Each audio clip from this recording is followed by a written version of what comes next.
جھوٹ جو ہے حرام ہے، گناہ کبیرہ ہے، اور حدیث پاک کا مفہوم ہے کہ جب آپ جھوٹ بولیں گے تو بدبو اتنی آئے گی فرشتہ 1 میل دور چلا جائے گا. تو جھوٹ کا یہ معاملہ ہے. مفتی زاہد محمود صاحب سے میں نے کہا، ہمارے رفقا میں، دوستوں میں مفتی صاحب ہیں، آپ کے استاذ ہیں، میں نے کہا کہ جی مجھے چشمہ دینا، جھوٹ کے بارے میں کچھ جمع کر کے دیں باتیں. تو اب وہ طویل ہے اور یہ تو صرف 3 صفحات ہیں. حضرت صفوان بن سلیم رضی اللہ عنہ سے روایت ہے کہ رسول اللہ صلی اللہ علیہ وسلم سے عرض کیا گیا، کیا مسلمان بزدل ہو سکتا ہے؟ آپ نے فرمایا ہاں، مسلمان میں یہ کمزوری ہو سکتی ہے. پھر عرض کیا گیا، کیا مسلمان بخیل کنجوس ہو سکتا ہے؟ آپ نے فرمایا ہاں، مسلمان میں یہ کمزوری ہو سکتی ہے. پھر کہا گیا، کیا مسلمان کذاب یعنی بہت جھوٹا ہو سکتا ہے؟ آپ صلی اللہ علیہ وسلم نے فرمایا نہیں، یعنی ایمان کے ساتھ بے باکانہ جھوٹ کی ناپاکی عادت جمع نہیں ہو سکتی، اور ایمان جھوٹ کو برداشت نہیں کر سکتا، جھوٹ کو برداشت نہیں کر سکتا ایمان. معرف الحدیث جلد نمبر اول کتاب الایمان حدیث نمبر 50. ایک مفتی نعیم صاحب نے مجھے کتاب ہدیہ کی، اتنی بڑی کتاب ہے، اب نام یاد نہیں ہے کتاب کا، اخلاق کے بارے میں اتنی بڑی کتاب ہے. مفتی نعیم صاحب نے فرمایا میں نے گھر میں اس کی تعلیم بھی کی ہے، بہت فائدہ ہوا. اور کب پڑھیں گے، کب دل میں اترے گا، کب عمل کریں گے؟ اس سے اچھا اپنی اصلاح کرا لیں.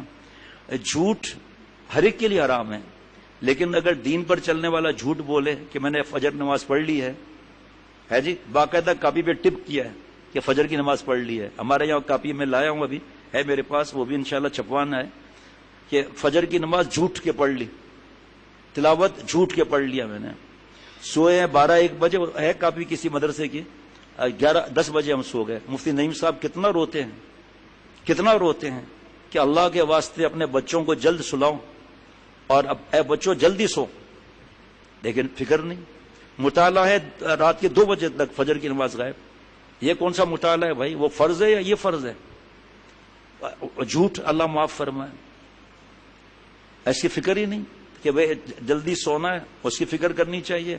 ایک بچہ، ایک خاندان ہے وہ جڑا ہوا ہے، بچہ قرآن پاک حفظ نہیں کر سک رہا، قاری صاحب کی شکایتیں، سوتا رہتا ہے، مار بھی پڑی 1-2 دفعہ، ایک ہی جواب بار بار، جلدی سلائیں، جلدی سلائیں، جلدی سلائیں. اس گھر نے بچے کی ڈائری میرے پاس بھیجی 8 دن کی 10 دن کی، جس میں لکھا ہے کہ نیند کم ہو گئی، سبق میں دھیان دیا، آج کم سوئے، سبق میں دھیان دیا، 4 دن سے آ رہا ہے کہ سو نہیں رہا، سبق میں آگے بڑھ گیا. یہ آرام کی فکر ہی نہیں. حضرت تھانوی رحمۃ اللہ علیہ فرماتے تھے اگر دین پھیلانا ہے 2 چیزوں کا خیال رکھنا، معدہ اور دماغ. معدے میں تو جنگ فوڈ پتہ نہیں کیا، پوتا عبد الرحمان کہتا ہے جنگ فوڈ نہیں کھاتے، وہ جنگ پتہ نہیں فوڈ، وہ جنگ کھا کے جنگ کرتا ہے، مجھے نہیں معلوم ہے جی. سستی سستی چپس جس میں ایکسپائر کلرڈ ملا ہوا ہے، جس میں ایکسپائر عطر ملا ہوا ہے چھالیا کے اندر یا سونف کے اندر تاکہ مٹھاس زیادہ ہے، یہ نہیں پتا کہ ایکسپائر ہے. یہ ظالم یہ چیزیں بھی چلا دیتے ہیں. جیب میں چپس رکھی ہوئی ہے اور اس میں سے دیکھا نہیں، ابھی ہر وقت جیب میں کچھ نہ کچھ ہوگا. ایک صاحب ایسے تھے، عمر ان کی ہوگی 60 سال، اب تو بہت پرانی بات ہے، ہر وقت جیب میں سموسہ اور پکوڑا، اور یہاں سے تیل جو ہے اس کے نشانات لگ رہے ہیں. اب وہاں پر گاؤں میں کہاں واشنگ مشین، بیچاری بیوی دھو کے تھک جاتی تھی، ہر وقت کوئی نہ کوئی چیز ہوتی تھی. اور اگر کوئی دوست تھا کہتا بھائی ہمیں بھی کھلاؤ، سوری، یہ بخیل، کنجوس اینڈ مکھی چوس. حضرت نے فرمایا محاورہ ہے نا، کیسے ہوا؟ ایک کنجوس کھانا کھا رہا تھا تو شوربے میں مکھی گر گئی اور اٹھ کے بھاگی، پکڑ لیا گا. کدھر جاتی ہے؟ یہ بد نظری نہیں ہے، کدھر جاتی ہے؟ مونس بھی نا، منہ میں رکھ کر چوس کے پھینک دیا، کنجوس مکھی چوس. سارے انبیاء علیہ الصلوۃ والسلام کا دسترخوان وسیع، آپ صلی اللہ علیہ وسلم کا دسترخوان وسیع، صحابہ رضوان اللہ علیہ مجمعین کا دسترخوان وسیع، ہر اللہ والے کا دسترخوان وسیع، اور یہ چھپ چھپ کے کھا رہے ہیں. کسی کو نہیں یہ کھاؤ کیونکہ اسے پتا ہے وہ تو کھا لے گا. آخر میں جب تھیلی خالی ہوگی آپ کھائیں گے. اب وہ دیکھ رہا ہے تھیلی خالی ہے تو کیا تھیلی کھائیں گے؟ کیا جو ریپر کھائیں گے؟ کیا اس پہ رنگ لگا ہوا ہے ہونٹوں پر تو رنگ ہی چڑھ جائے گا. ایسے کھاتے ہیں. اللہ معاف فرمائے. ٹماٹو کیچپ جا کے دیکھو یہ کیسے بناتے ہیں، ٹماٹو کیچپ پتہ چل جائے گا. ہمارے فوڈ ٹیکنالوجسٹ دوست ہیں، فوڈ ٹیکنالوجسٹ، وہ کہتے ہیں یہ جو ٹماٹو کیچپ یہ جو بنتا ہے نا، وہ دیکھ لو کیسے بنتا ہے، یہ کون سا رنگ اس میں ڈالتے ہیں. اب بچے ہمارے ہیں ان کا پتہ ہی نہیں کہ کیا کھا رہے ہیں بیچارے. آخر میں پیٹ پکڑ کر بیٹھے ہوئے ہیں جناب، واش روم کے چکر لگ رہے ہیں، ماں باپ پریشان ہے کہ اندر سے فائرنگ کی آواز کہاں سے آ رہی ہے، ہمیں بھی نہیں پتا بھائی ان چیزوں کا۔ آخری بات، جھوٹ کی چند سنگین قسموں کا ذکر اوپر آ چکا، لیکن بعض جھوٹ ایسے بھی ہوتے ہیں جن کو بہت سے لوگ جھوٹ ہی نہیں سمجھتے، حالانکہ وہ بھی جھوٹ ہی میں داخل ہیں، اور رسول اللہ صلی اللہ علیہ وسلم نے ان سے بھی پرہیز کرنے کی تاکید فرمائی۔ نمبر 1، حضرت عبداللہ بن عامر رضی اللہ عنہ سے روایت ہے کہ ایک دن رسول اللہ صلی اللہ علیہ وسلم ہمارے گھر میں تشریف فرما تھے، میری والدہ نے مجھے پکارا اور کہا بڑھ کر آ، میں تجھے کچھ دوں گی۔ آپ صلی اللہ علیہ وسلم نے میری ماں سے فرمایا تم نے اس بچے کو کیا چیز دینے کا ارادہ کیا؟ میری ماں نے عرض کیا میں نے اس کو ایک کھجور دینے کا ارادہ کیا ہے۔ آپ صلی اللہ علیہ وسلم نے فرمایا یاد رکھو اگر اس کہنے کے بعد اس بچے کو کوئی چیز بھی نہ دیتی تو تمہارے نامہ اعمال میں ایک جھوٹ لکھا جاتا۔ آپ صلی اللہ علیہ وسلم کے اس ارشاد کا اصل منشا یہ ہے کہ بچوں کو بہلانے کے لیے بھی جھوٹ کا استعمال نہ کیا جائے۔ بیٹا کھا لو، حور پری آئے گی تجھے جنت لے جائے گی۔ حور پری کہاں سے آئے گی بھائی؟ بیٹا کھا لو آپ ڈاکٹر بنو گے۔ ڈاکٹر کیا ابھی تو چپراسی بھی نہیں ہے یہ، مطلب کھانا کھلانے کے لیے ڈاکٹر بنو گے تو ٹھیک ہے کوئی بات نہیں، لیکن جھوٹ بول کے سہارا لینا یا یہی بات ڈانچ تو ککڑی شے نہیں ہے، ادھر تو کچھ ہے ہی نہیں، لیکن یہ نصیحت تو مل گئی نا بھائی۔ اچھا جی، بچوں کو بہلانے کے لیے بھی جھوٹ کا استعمال نہ کیا جائے کیونکہ مسلمان کی زبان جھوٹ سے آلودہ ہونی ہی نہیں چاہیے۔ علاوہ ازیں اس کی ایک بڑی حکمت یہ بھی ہے کہ ماں باپ اگر بچوں سے جھوٹ بولیں گے، اگرچہ ان کا مقصد صرف بہلاوا ہی ہو، پھر بھی بچے ان سے جھوٹ بولنا سیکھیں گے اور جھوٹ بولنے میں وہ کوئی قباحت نہ سمجھیں گے، بڑے ہو کے جھوٹے بن جائیں گے۔ حضرت تھانوی رحمۃ اللہ نے واقعہ لکھا ہے کہ ایک بچہ، گاؤں ہوتے تھے نا پہلے، ابھی بھی ہیں لیکن جنگل آس پاس ہوتا تھا، وہ شیر آ گیا شیر آ گیا شیر آ گیا، گاؤں والے دوڑتے تھے، ہنستا تھا، سب کو چکر دے دیا نا۔ ایک بار واقعی شیر آ گیا، چیخے مار رہا ہے، کوئی گیا ہی نہیں، جھوٹا ہے، شیر نے کھا لیا اس کو۔ اسی طرح ایک بچے کا واقعہ لکھا ہے کہ گاؤں میں جیسے ہمارے ریگستان ہے، پانی کہاں، سوئمنگ پول کہاں، تو زیادہ بارش کی وجہ سے تالاب بن جاتے ہیں۔ ایک بچہ چیخیں مارتا تھا ڈوب رہا ہوں، لوگ باہر نکلتے تھے، بھاگتے اس کو بچاتے تھے، آخر میں ہنستا تھا، آخر میں ڈوب ہی گیا، بلایا کوئی نہیں آیا، پھر ڈوب ہی گیا۔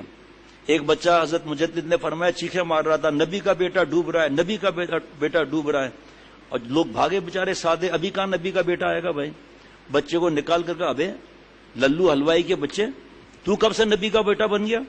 کہا چاچا آپ قرآن نہیں پڑھتے یا بنی آدم، میں اور آپ حضرت آدم علیہ السلام کی اولاد نہیں ہے، میں نے کون سا جھوٹ بولا ہے آپ سے؟ تو بھائی ابھی بس اس پر ابھی تو اور بھی 3 صفحات ہیں۔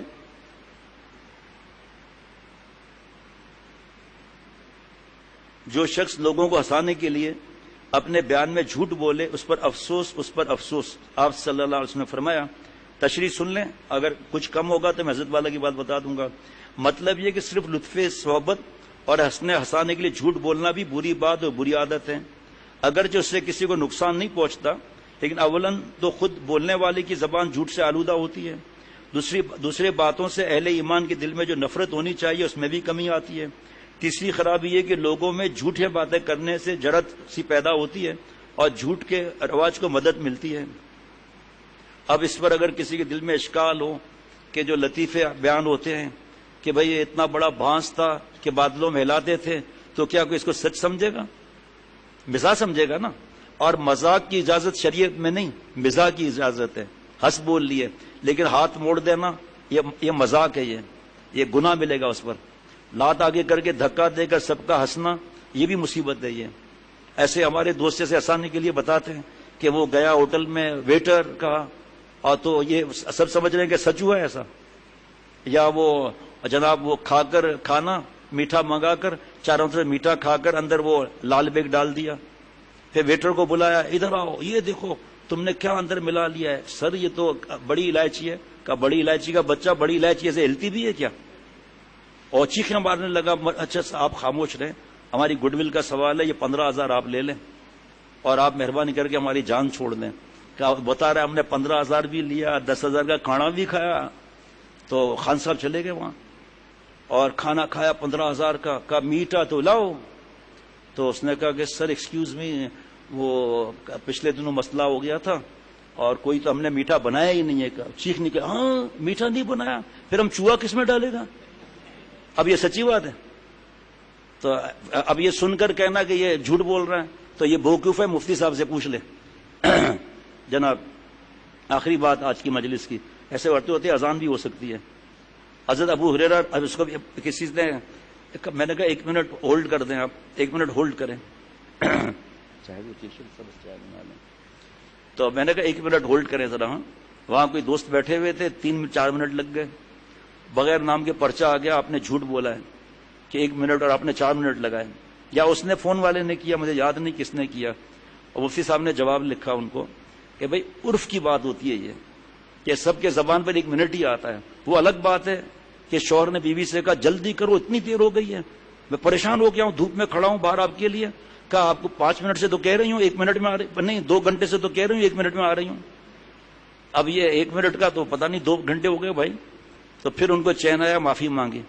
تو اس لیے جو میں یہ کہہ رہا ہوں، آج ابھی آخری حدیث پاک ہے، تو آپ بتاؤ کہ کھانا کھانے کے بعد 7 اپ آئے تو پیئیں گے نہیں پیئیں گے؟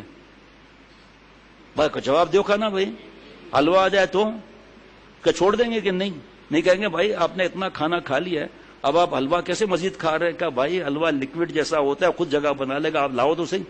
تو ایک حدیث پاک بیان ہونے کے بعد دوسری حدیث پاک بیان ہو جائے تو کیا مسئلہ ہے؟ نہیں ہے نا جناب۔ آج کی مجلس کی آخری حدیث پاک ہے نا، ٹھیک ہے۔ حضرت ابو ہریرہ رضی اللہ عنہ سے روایت ہے کہ رسول اللہ صلی اللہ علیہ وسلم نے فرمایا کہ آدمی کے لیے یہی جھوٹ کافی ہے کہ وہ جو کچھ سنے اسے بیان کرتا پھرے۔ اس وقت یہ موبائل اور یہ گروپ وغیرہ تھے، لیکن قیامت تک کے لیے بندوبست ہو گیا نا جناب۔ تشریح مطلب یہ کہ اگر سنی سنائی بات کو بغیر تحقیق کے بیان کرتے پھرنا بھی ایک درجے کا جھوٹ ہے، اور جس طرح جان بوجھ کر جھوٹ بولنے کی عادت رکھنے والا آدمی قابل اعتبار نہیں ہوتا، اسی طرح یہ آدمی بھی لائق اعتماد نہیں رہتا۔ بہرحال مومن کو چاہیے کہ وہ خفی قسم کے ان سب جھوٹوں سے بھی اپنے زبان کی حفاظت کرے۔ زبان کے 20 گناہ، جس میں جھوٹ کے بارے میں پوری بات ابھی بیان نہیں ہوئی، باقی 19 گناہ کیا ہیں؟ اللہ تعالیٰ میرے اور ہم سب کے حال پر رحم فرمائے، اپنا قرب عطا فرمائے، عافیت کی حیات نصیب فرمائے۔ ربنا تقبل منا انک انت السمیع العلیم، سبحان ربک رب العزت عما یصفون، وسلام علی المرسلین، والحمد للہ رب العالمین۔